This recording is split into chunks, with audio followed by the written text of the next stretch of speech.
নমস্কার, আপনারা দেখছেন ভয়েস অফ বাঁকুড়া। বাঁকুড়ার সব খবর, সঠিক খবর সবার আগে। গ্যাসের জন্য হাহাকার গোটা দেশ, লাইন দিয়ে দাঁড়িয়ে মানুষ বুকিং করেও গ্যাস নেই। আর এই পরিস্থিতিতেই সরব বাংলার মুখ্যমন্ত্রী মমতা ব্যানার্জি। কেন্দ্র যতই বলুক পরিষেবা স্বাভাবিক, বাস্তব ছবিটা কিন্তু সম্পূর্ণ আলাদা। রাজ্যের একাধিক জায়গা থেকে উঠে আসছে একই অভিযোগ, গ্যাস বুকিং হচ্ছে কিন্তু সিলিন্ডার আসছে না। এই পরিস্থিতিতে বৃহস্পতিবার জরুরি বৈঠক ডেকেছেন মুখ্যমন্ত্রী। রাজ্যের মানুষের সমস্যার কথা ভেবে প্রশাসনকে তিনি স্পষ্ট বার্তা দিয়েছেন, গ্যাস সাপ্লাই যেন কোনোভাবেই বন্ধ না হয়। মুখ্যমন্ত্রীর অভিযোগ, গ্যাসের সংকট তৈরি হওয়ার আগে কেন্দ্রের পরিকল্পনা নেওয়া উচিত ছিল, কিন্তু কোনো আলোচনা ছাড়াই আচমকাই এলপিজি এর দাম বাড়ানো হয়েছে। তার উপর আবার ঘোষণা করা হয়েছে গ্যাস বুক করলে পেতে 25 দিন লাগবে।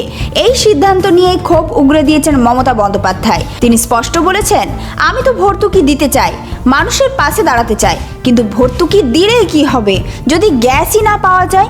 গ্রাম হোক বা শহর, গ্যাসের এই সংকটে সমস্যায় পড়েছেন সাধারণ মানুষ, হোটেল ব্যবসায়ী, এমনকি পরিবহন পরিষেবাও। অনেক জায়গায় অটো ভাড়া বেড়েছে, আবার অনেক রেস্তোরাঁ বন্ধের মুখে। মুখ্যমন্ত্রী জানিয়েছেন, বৃহস্পতিবার রাজ্য সরকার একটি এসওপি তৈরি করবে যাতে গ্যাস সাপ্লাই ঠিক রাখা যায় এবং কালোবাজারি বন্ধ করা যায়। এজন্য পুলিশকেও কড়া নির্দেশ দিয়েছেন প্রশাসনিক প্রধান। মমতার স্পষ্ট বার্তা, মানুষের স্বার্থে বিকল্প ব্যবস্থা খুঁজতেই হবে। আর এই গ্যাস মূল্যবৃদ্ধির প্রতিবাদে আগামী সোমবার কলকাতায় বড় মিছিলের ডাক দিয়েছে অল ইন্ডিয়া তৃণমূল কংগ্রেস। এখন বড় প্রশ্ন, গ্যাসের এই সংকটের সমাধান কোথায়?